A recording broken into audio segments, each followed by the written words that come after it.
Don Agustín Parra, qué alegría estar aquí en este sitio con usted, el historiador nuestro del municipio del Tambo. Muy buenas tardes, muchas gracias por acompañarnos y bueno, y también indíquenos en qué lugar estamos. Muy buenas tardes.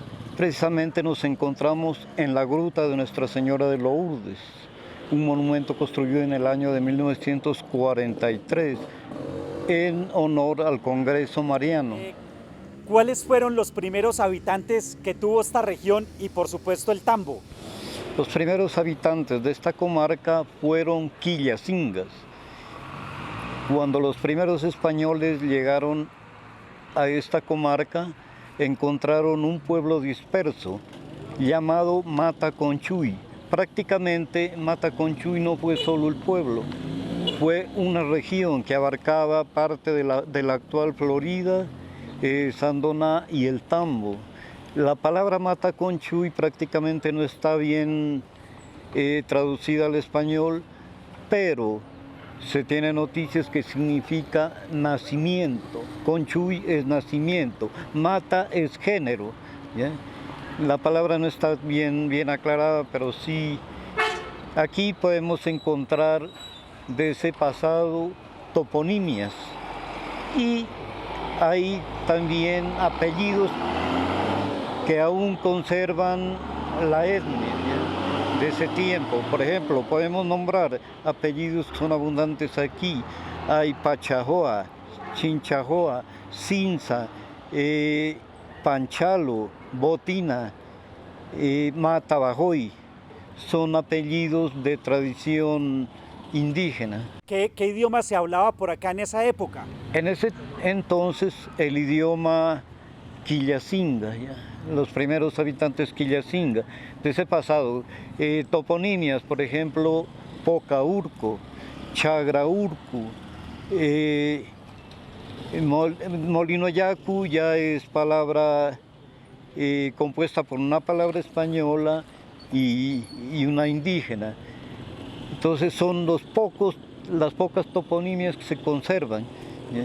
Por ejemplo, Pocaurco es una vereda que queda aquí al occidente de donde estamos y significa poca loma, urcu rojo, o sea, loma roja. Se le denominaba así por el color de sus tierras, que son de color rojizo, ¿sí? Chagra urco, la chagra de la loma. Eso lo hemos estado investigando últimamente.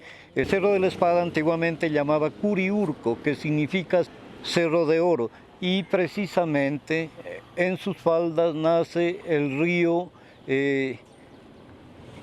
Curiaco, que significa río de oro. Esa es la relación que hay ahí, son palabras indígenas, ¿ya? Se cuenta que en el Cerro de la Espada salían los indios quillacingas que habitaban la zona de Matituy a ofrecer sus ofrendas a la Madre Luna, porque los quillacingas hacían ofrendas a la luna. Y se llamaban quillacingas, ¿por qué? Unos dicen, Garcilaso de la Vega el Inca dice que fue el apodo que les pusieron los españoles por la nariguera que se colocaban, ¿ya? Otros historiadores afirman que quillacinga significa nariz de luna, otros hombres de la luna. Hay otros que defienden esa teoría, pues no está, ese es un debate que hay ahí. ¿De qué vivían los quillacingas en esa época en esta zona?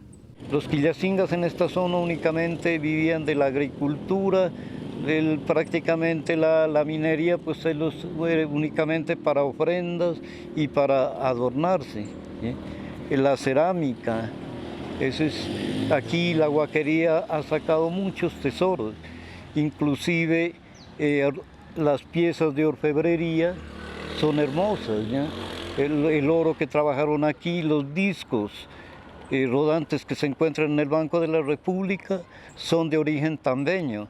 Las mejores huacas que se han explotado aquí, se han destapado, fueron Huacaloma, que queda aquí a mano derecha de donde estamos. Había otra por ahí ya en el casco urbano, por detrás de donde es el Hospital San Luis en este momento. Fue una muy buena huaca y otra por aquí arriba en la vereda Pueblo Viejo. Lastimosamente de eso no conservamos nada. Todo salió, partes se fueron para el exterior, la mayoría. Únicamente en el Banco de la República el tambo ha aportado más de 300 piezas en cerámica, en oro. Esto fue una zona por excelencia. Don Agustín, ¿dónde empezó a nacer el tambo como tal? ¿Aquí en este mismo sitio donde nos encontramos? La palabra tambo significa hospedaje, ¿no? Mesón, posada, es palabra del quechua ya. Cuando los incas invadieron Nariño, hasta cierta parte ya ellos iban, el idioma de ellos tenía que ser eso, la lengua de ellos, el quechua. Comenzaron a perderse las demás lenguas y entre ellas la quillacinga. Entonces ya tambo es palabra quechua. En ese entonces era tampú, no es tampud como muchos escriben, sino tampú. Y significa casa de posada, hospedaje, mesón. Bueno, para llegar a la construcción del pueblo del Tambo, primeramente los españoles que pasaron por aquí siguieron camino hacia abajo a fundar la ciudad de Madrigales en el año de 1544. Esto se dio a raíz de que en el año de 1536 Hernández Santillán y la Real Audiencia de Quito declara todos los caminos como reales, ¿ya? Y parte de ese camino pasaba por esta zona, lastimosamente desapareció ya porque se convirtió en carretera. Los españoles ir ingresando hacia la parte más occidental, noroccidental, necesitaban posadas, ¿ya? Ya se habían establecido, Pasto ya había adquirido la calidad de villa, porque ese era el título que los españoles daban a las ciudades más grandes, era una villa, poblado, pueblezuelo, y Real de Minas era lo más pequeño. El Cerro de la Espada fue un Real de Minas, ¿ya? O sea que habían unas 3, 4 casas de españoles y el resto era servidumbre, ¿ya? Entonces, para fundar el Tambo, se presenta ante el Cabildo de Pasto el señor Domingo Muñoz, que es vecino de la ciudad de Pasto, a pedir tierras para construir en Tambo en el año de 1573, o sea que estamos próximos el 23 de enero a cumplir 450 años de ese evento. Se ha tomado eso como la fundación del Tambo. Él pedía 125 caballerías de tierra a 8 leguas de la villa de Pasto, ¿ya? No le entregaron 125 caballerías, le entregaron menos. El punto exacto donde estuvo ubicado el Tambo es muy difícil decir aquí fue o más acá, ¿no? Es de aquí para arriba era la vereda Pueblo Viejo, o sea, el pueblo indígena. Entonces, era ley de los españoles que los tambos se debían construir fuera del poblado indígena, ¿ya? Tenían que construir para no interferir en sus ideas, formas de gobierno, religión, cultos, digamos, y todas las demás cosas. Pero eso nunca sucedió, todo el tiempo los españoles llegaron a despojarlos de las tierras y todo.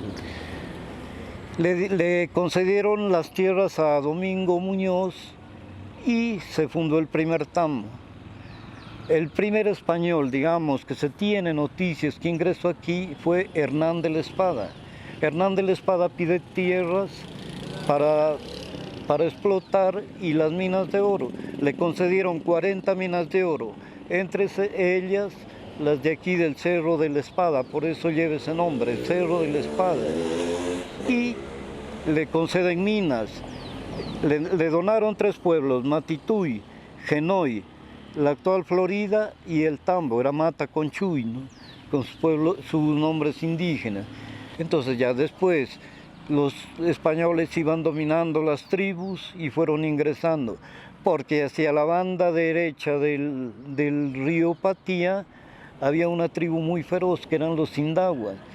ellos salían a atacar todos estos pueblos, inclusive aquí el Tambo. Lo atacaron 2 veces, a Túquerres, que está muy distante, también lo atacaron. La ciudad de Madrigales que construyeron los españoles la destruyeron 3 veces. Entonces, ya por prevenir tantas desgracias, los españoles prácticamente acabaron la ciudad, una ciudad que alcanzó a tener 500 habitantes, 5 encomenderos. Y todos los de allí españoles salieron, unos pasaron para el lado de Cumbitar a seguir con la explotación del oro, otro, Pedro de Adrada, salió a Taminango y el hijo fue el fundador del pueblo actual de Taminango. Otros se vinieron al Peñol, Peo Pérez se radicó en el Peñol, donde habían haciendas ganaderas. Hernán de la Espada, hasta que murió, fue dueño de las minas de aquí del Cerro de la Espada. Las tierras de llanos de Manchabajoy, eso era de Hernán Burbano de Lara, un capitán español. Precisamente, esa es una tierra muy hermosa, era dedicada a la cría de caballos, cabras y ganado. Manchabajoy significa en lengua quillacinga llanos de la buena carne, seguramente por la abundancia de cacería que había. Inclusive hasta ahora se consigue venado, se mira venados hacia las partes bajas. El pueblo empieza a crecer alrededor de la iglesia, ya pues en los tiempos más modernos empieza a crecer alrededor de la iglesia como ocurrió en el resto del país. Desde luego, eso a raíz del decreto de la Real Audiencia tenía que ser un alguacil y servidumbre de los indígenas, ¿ya? Los españoles no pagaban posada, en cambio los arrieros sí pagaban la posada. Tenía que haber hierba, tenía que haber leña y la comida, desde luego, ¿no? De ahí comenzó prácticamente lo que se llama la mita. La mita, que era un grupo de indígenas que trabajaba las tierras, arreglaba los caminos por 45 días. Salía entraba otro grupo, desde los 14 años hasta los 45 años. Esa era la servidumbre, ¿yo? La mita. Y se quedó esa costumbre por aquí. Ya después todos los encomenderos que vinieron, ellos tenían su parcialidad. Los hacían trabajar un tiempo, les daban una semana para atender los bienes de la casa y volvían de nuevo a las minas, que fue aquí. Ya para el año de 1575 pasa Tomás López, ¿ya? Haciendo el censo, y prácticamente ya no encontró indígenas, porque la mayoría habían sucumbido en las minas de oro, otros habían sido desplazados a otros lugares, como eran las minas de Madrigales, las minas de acá de la Llanada, las minas de Tabiles. Entonces la población casi fue nula. De ahí ya comenzaron prácticamente los indígenas ya a producir los cultivos que ingresaron, el trigo, el maíz, que el maíz era nativo, cebada, algunas legumbres y hortalizas. Entonces de ahí ya se fueron conglomerando, prácticamente de ahí comenzó a formarse pueblo, ya bajaron a estas partes, ¿no? Y ya para el año de 1713, después del despojo de las tierras de la raza humillada, en otro censo pasan por aquí y encuentran que estas tierras están vacías, están realengas, lo que se llamaba. En esa hora van a declarar esto propiedad del rey porque no tiene dueño. Aparece doña Beatriz Enríquez de Guzmán, que era una matrona española, y dice que estas tierras son de ellas, que ella se las ha vendido a Julián Chingua, que se las vendió en 80 patacones de plata, y firman las escrituras que aquí las tenemos presentes, ¿no? Entonces desde ahí ya los indígenas comienzan a ser dueños de sus tierras, ya fue el asentamiento. Primeramente llamó el pueblo Tambo Pintado, ¿ya? Para diferenciarlo de muchos tambos que había en el trayecto de aquí a Popayán. Este era el camino hacia Popayán. Este era el Tambo Pintado. Le pusieron pintado por el color de las tierras rojas, ¿ya? Ese era el apodo que le ponían al tambo. Tambo, pueblo. Pintado era el apodo, nombre y pueblo. Entonces, de ahí ya prácticamente se tiene conciencia que se formó el pueblo del tambo. Vámonos un poquito más adelante en la historia, ya cuando el tambo está formado y sus casas, ¿cómo empieza a crecer entonces? ¿A partir de un parque principal y la iglesia? Pues prácticamente sí. No hay documentos, pero muchos afirman que el pueblo fue acá arriba, ¿no? El pueblo viejo. Pero que una avalancha que bajó de por aquí de un cerro de estos se tapó la mayoría de casas y todo. Entonces trasladaron al pueblo hacia abajo, ¿ya? A donde el centro, digamos, en donde se encuentra ahora. A partir de ahí ya la religión comenzó a levantar el templo. Ya los dominicos, después de crear la capellanía, los dominicos vinieron a administrar estas tierras, ¿ya? Las conceptas tuvieron tierras por aquí también. Los dominicos fueron dueños de muchas haciendas a los alrededores y ya ellos comenzaron a fomentar la religión. En el año de 1576 hasta el año 1773, los dominicos rigieron esta comarca, ya esta capellanía, este curato. Prácticamente ahí llega la imagen de Jesús Nazareno.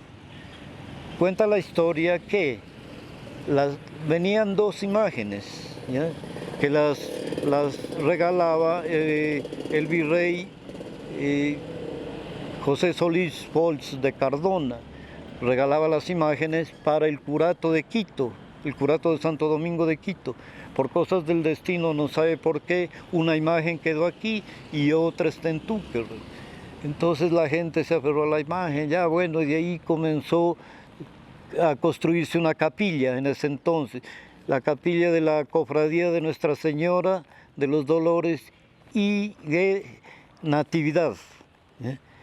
Ya para el año de 1823 ocurre un terremoto, que todas las iglesias, la mayoría de iglesias de los alrededores de Pasto y de los pueblos quedaron inservibles.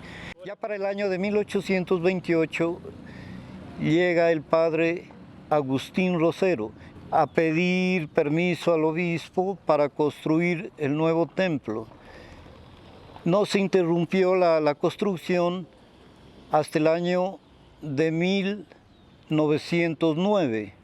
En 1909, por efectos de la Guerra de los 1000 días, prácticamente el tambo sufrió sus consecuencias y la gente se unió a los bandos liberales, conservadores, y el pueblo estaba como despoblado. Se paró los trabajos, casi 70 años consecutivos que hubo de trabajo, mano de obra en la construcción del templo, se paró. Llega el padre Federico Guerrero y comienza de nuevo, ya sin interrupción, la construcción del templo hasta el año de 1945, que fue la inauguración del templo por Monseñor Jesús Villarreal. Monseñor Jesús Villarreal fue el monseñor que más le aportó a esta comarca. Gracias a él tenemos esta gruta aquí donde estamos. Con empuje de él se construyó el parque municipal, cementerio Nuestra Señora de Fátima, el cementerio y muchas obras, el colegio, los dos colegios. Él fue el que metió la fuerza, sobre todo el Instituto Jesús Nazareno, hoy Instituto Agropecuario. ¿Cuál es la economía que tiene el tambo? Bueno, años atrás, el tambo, la llegada del primer carro fue una odisea. Lo introdujeron por el Camino Real, abriendo carretera pico y pala, a veces jalando el carro con bueyes, cuenta la historia, ¿no? En el año de 1938 llega el primer carro al tambo. El señor Leonidas Paredes fue el dueño. era un propietario de una casa ahí en el centro y bueno, él fue el que ingresó el primer carro. Ya después con la llegada de la carretera, los transportadores comenzaron a ingresar sus carros, hasta inclusive se llegó a formar una empresa, Expreso Nacional, era la que trabajaba del Tambo a Pasto. Todos los carros eran bautizados con un nombre, modelos 32, 38, 46. Yo recuerdo de algunos, el Fumanchu, había uno. Así todos tenían su nombre, eran conocidos por eso. Esa fue la primera forma de asociarse para crear una empresa de transporte. Otras bases de la economía de ese entonces. Hubo una fábrica de gaseosas del señor Urpiano Urbano y Nectario Córdoba, que se llamaba Gaseosas El Gallo, una embotelladora de refrescos. Había fábrica de paños prácticamente, porque eran paños hechos en telar de lana de oveja. Fábrica de cigarros, y lograron meter esos cigarros a nivel nacional. Cigarros Fénix. Y bueno, así pequeñas industrias, unas progresaron, otras no, pues otras desaparecieron. Luego sí ya aparecen los comerciantes, como es el señor Enrique Fajardo, José Rojas. Ellos, a partir de la cabuya, formaron, digamos, un capital y una forma de trabajo para el pueblo. Aquí el Tambo fue el segundo productor de fica a nivel nacional. Lastimosamente, con todo lo que ha sucedido, ya que el fique se caía de precio, que nada, todo el mundo se dedicó a cortarlo, inclusive hasta ahora. Han sembrado fique en cantidad y está desapareciendo de nuevo porque no hay mano de obra, porque no hay quien lo trabaje. Ese ha sido uno de los fuertes. Otro, la panela. La agricultura en sí, por ejemplo, el frijol, el maíz, ha sido lo que más se ha comercializado de aquí. Era constante el flujo de grano hacia Cali y las plazas de Medellín. La panela, Bogotá, Medellín, Cali. La cabuya, pues desde luego, a San Gil, a Empaques del Cauca y la compañía de empaques de Medellín. Ese es el fuerte de la economía. Ya en el modo agropecuario, ganadería, pues a pequeña escala, porque aquí la mayoría son minifundios. Lo que sí, el Tambo está catalogado como el primer productor de cuy. Esa es la gran industria ahora, la producción de cuy. Vienen aquí a comprar el cuy, bueno, lo llevan para distintas partes. Inclusive han venido del Huila a comprar pie de cría, del Putumayo, del Ecuador, a llevar cuy de aquí, porque es un cuy especial, criado con alimento, con hierbas y desperdicios, ¿ya? Entonces le tienen gran aprecio. ¿Qué personajes del pueblo podemos mencionar? Ya mencionamos algunos de la parte de la economía, pero ¿en qué otras áreas podemos destacar personajes del Tambo? Entre los más nombrados, el señor César Pantoja Guerra. Prácticamente en ese tiempo el Peñol pertenecía al Tambo, ¿ya? Él era nacido en el Peñol, pero se destacó dentro de la política. Él fue literato, fue poeta, ocupó grandes cargos en el departamento. Otro señor, Jorge García, él fue senador, fue gobernador de Nariño. Un señor de Chagraurco, una vereda de aquí, no recuerdo el nombre, pero fue gobernador de Nariño también. Ahorita sobre todo hay pilotos, hay militares en cantidad. Nos cuentan que la música aquí también ha sido muy interesante. Encontramos uno de los primeros tríos que fue Los Pilches. Los Pilches, un grupo musical de amigos llamado Los Pilches. Luego vino el trío Calavera, ¿ya? Y resultó ser uno de los grupos más antiguos de Nariño. En un encuentro de tríos se sacó esa crónica. Después están el conjunto Villarreal, muy bueno. Lira Roja, un grupo de niñas en 1941. Y por coincidencia me contaba un señor en Medellín que nos encontramos así, que él había avistado el Tambo cuando era estudiante, como en 1950, y que aquí a la entrada del pueblo, que era de aquí hacia abajo, que los esperó un grupo de niñas, dice, hermosas, y que tocaban los instrumentos a la perfección, la lira roja. Y ya cantidad de grupos nuevos que se han formado, inclusive las bandas de rock actuales. Músicos para todos los gustos aquí. Don Agustín, aprovechemos estos momentos que tenemos en Colombia Bacana, pues para que invitemos a los nariñenses, colombianos y extranjeros a que visiten el Tambo. Bueno, bien, en primer lugar, pues felicitarlos a ustedes por esto. Esto es difundir el turismo, ¿ya? Y recuperar, a la larga, recuperar la memoria histórica, ¿ya? Que yo dije, el otro va a decir esto, el otro. Entonces, ¿qué hacemos? Estamos recuperando la memoria. Si nosotros no lo hacemos, los ojos que vieron los acontecimientos desaparecen, las bocas se silencian. Entonces, ahora podemos dejar testimonio de esto. Si hay alguien quien puede aportar algo, hagámoslo entre todos, forjar ese futuro. Para los que quieran visitarnos, aquí estamos, tomando las palabras de Nicolás Patini, que dijo: bienvenidos. Esto le dedicaba a Bogotá, un escritor italiano del siglo antepasado. Bienvenido a esta comarca, ubicada en medio de verdes montañas, donde el pensar no fatiga ni el oso causa remordimientos. Bienvenidos al Tambo.